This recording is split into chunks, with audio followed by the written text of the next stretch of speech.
Which would you choose? Stay and find out. Please can you like this video, and then I know whether or not to make similar ones to this in the future.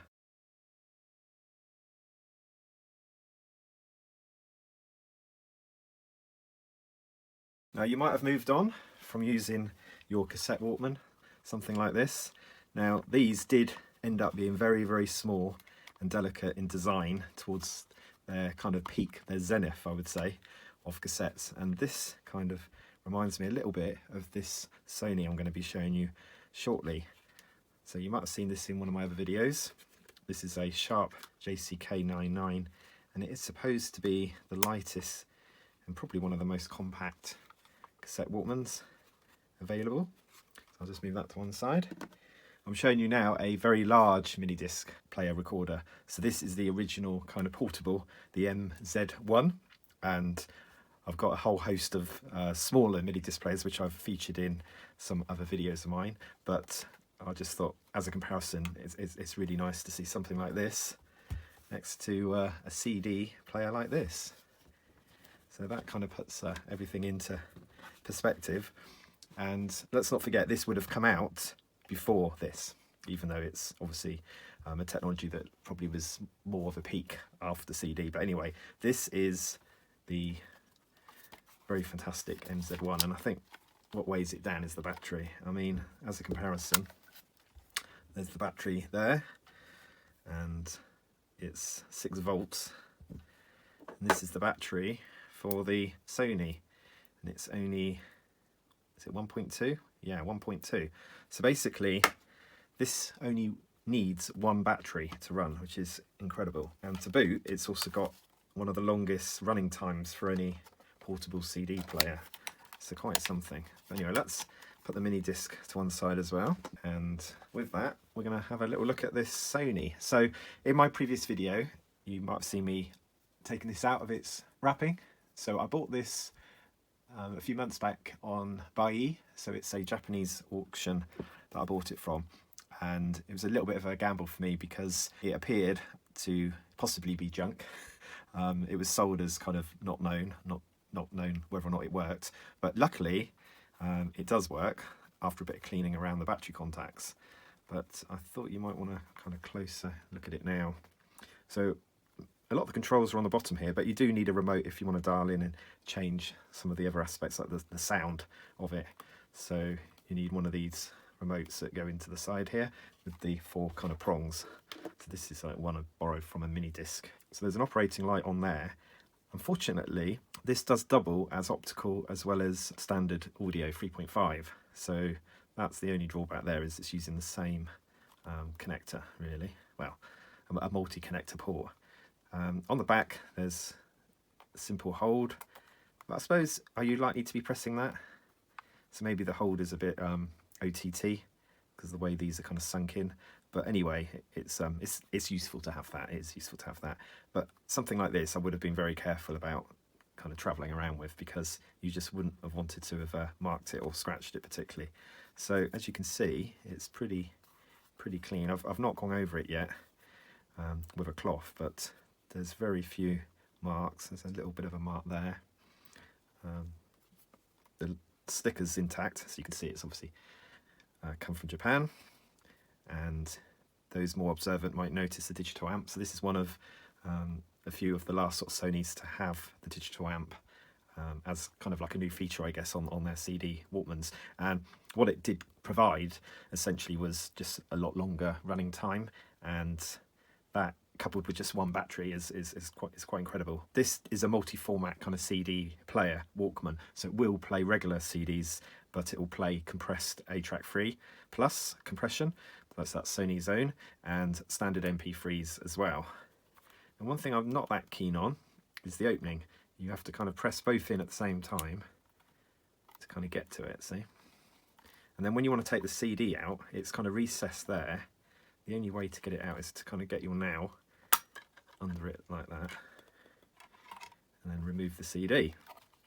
So I have been listening to a CD in this Walkman and in another Sony, which I'll bring out shortly, and I'll just talk about what I thought about the sound quality and the kind of differences. But as you can see, it's just got the one standard battery, and it is super, super light. It's one of those kind of desirable Sony items. They certainly knew how to make them, didn't they? You can hear it spinning up again now.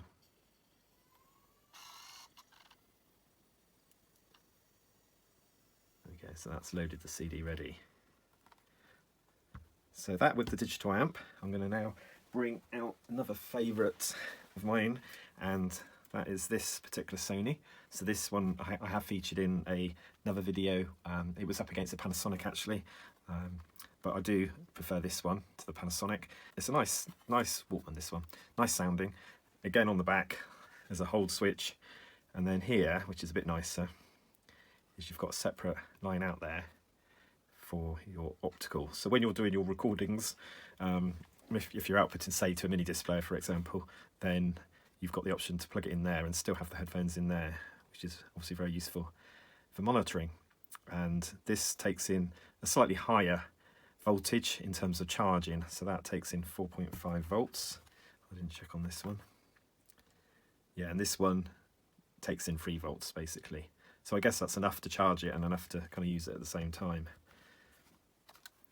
So this will play standard CDs and ones that you might have written yourself. So this is CD-R read write compatible as well, which is nice. But it won't play anything like this. So it won't play MP3s or A-Track 3 Plus, for example, or any of the other kind of Sony compression codecs. So let's open this up. And inside, this one's got a few more settings. So there's a AVLS limiter, so I've got that switched off, and then there's a G protection, so when you're walking about, if you don't want it to jump so much. I think it uses more power though, but that's actually set to 2. And looking at it, yeah, the catch is a bit nicer. I do prefer just one slide. It's a lot easier, isn't it, just to sort of go like that. There's a charging light on the side, and then the controls that are on the bottom of this one are basically on here. So this one's got the charge indicator, and it's also got yeah, everything else really. So it's a bit of a copy. So in terms of sound, I've been playing the same CD in both of these with the same headphones. So I thought that's going to be the fairest comparison. So these are just bog standard kind of Sony earbuds, not what you would probably use with these. You'd probably stick some much better headphones on, but it does give you a chance to evaluate them. So I've been playing Driver 8 and Fall On Me, a couple of old REM songs, and what I've noticed is the volume on this Sony NE20 with the digital amp doesn't get as loud. So it probably gets to maybe 80% of what this can produce in terms of loudness. So again, with headphones and things, you might, if you've got one of these, you might just want to get, you know, more sensitive headphones, ones that can handle the lower output. So that's what I've noticed straight away. The other thing I've noticed is this does sound more clinical. Now I have gone through and adjusted the equalizer and the various settings, and I found that the custom setting on this was able to kind of get me to the bass 2 setting on this one. So they're fairly similar in terms of their bass, so that's quite good. But what I would say is that the vocals seem to kind of come out more on the digital amp. The acoustics, the music that's going on kind of behind the vocal range, that is less easy to pick out, I guess. Whereas on this one, which has got the analog amplifier, the traditional sort of amp that most CD Walkmans would have, this one does seem to, I wouldn't say normalise the whole range of frequencies, so you know, the vocals aren't as prominent, I would say, so the music maybe perhaps stands out more on this one. So I would say yes, definitely the analog amp is probably warmer, and this, even though I've got it kind of set to a custom EQ setting, you know, it's still got that clinical sound to it, which I guess you would be more familiar with anyway, like listening on your smartphone, for example. So a few more facts for you. This was produced in 2004, and the silver Sony here, the EJ955, in 2001. And as mentioned before, this can play a larger range of discs, and this, you're obviously stuck with your CD audios, but it does read the CD text on this one as well, so that's okay. Now this is obviously very, very thin, and they say that it's about 110 grams, and that's not a a lot heavier than this. So yeah, 110 is really, really nothing, as you can imagine. The digital amplifier in here, as I mentioned, it seems to probably bring out the treble more, the vocals more.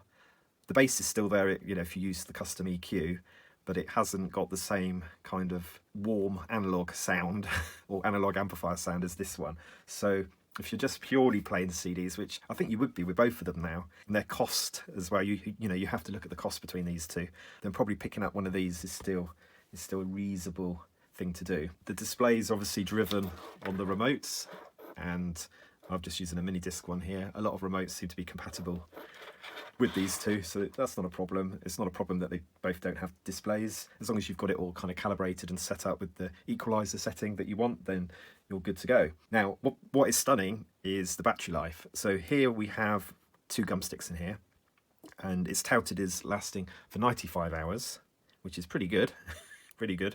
But this will last for 100 hours just on 1 gum stick battery. So if you've got, you know, a couple of them in your pocket and you go on holiday, you probably wouldn't need your charger, would you? Because you'll be fine. You know, it wouldn't burn through the power quick enough for you to need a battery charger as well. Amazing, amazing, really. A real kind of engineering, technology feat, I guess, by Sony. So they both got the digital output. This one obviously has got the combined one, the optical, and this has got the 2. Well, it's got 1 headphones and 1 digital optical output there. If you're looking to buy any of these tend to come up quite rarely, but they do come up on eBay, and they do come up with quite a high price tag, unfortunately. You'll be looking at probably over £100 for this one if you were to buy it in this country, in the UK, or outside of Japan. You'd be definitely looking at over £100.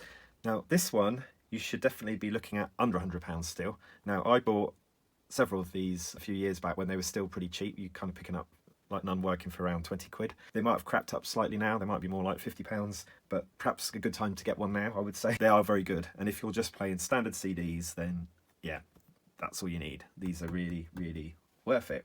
I would recommend, if you're in the market for either of these or even both of these, then you would probably want this as your daily driver. So if you're out and about, you don't mind obviously listening to CDs, and you don't mind things being knocked around a little bit more, then I think this is probably the way to go. So go for the EJ955. Perfectly good for quality, and the looks are quite amazing.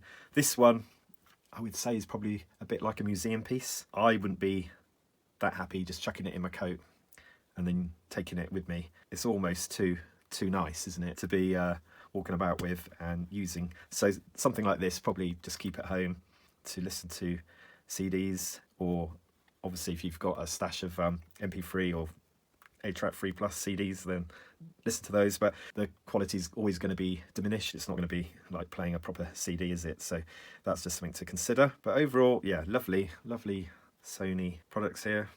Fantastic design. The thing, like I said about this one, I don't like the catch on it. It's almost meant for maybe smaller fingers. There we are. It's going to stop now. A little bit harder to take out, but overall, yeah, really lightweight, fantastic looking Sony for sure. And then the slightly bigger, which suits my hands, EJ955. So I'll just show you on the remote the sound setting that I was using to compare these. So if I just start playing, I guess, and then press sound, there's sound 1, sound 2, and then off. So I was playing sound 2. Sound 2 was really good, bassy, but the headphones still managed to kind of absorb that bass, so that was good. And then I'm getting more used to opening that up now.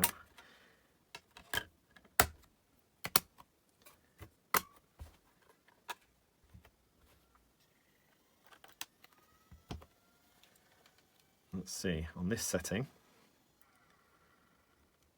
so it's not the dedicated remote for it, but if I press sound and custom, and then I did low, so I kind of went all the way over to low, and there you go. So what do you think then? Which one do you prefer? Have you got any of these? And if so, any recommendations for me? Anything I need to be wareful of? Anyway, thank you for watching. Please like and subscribe, and I'll make some more videos in the future. Bye for now.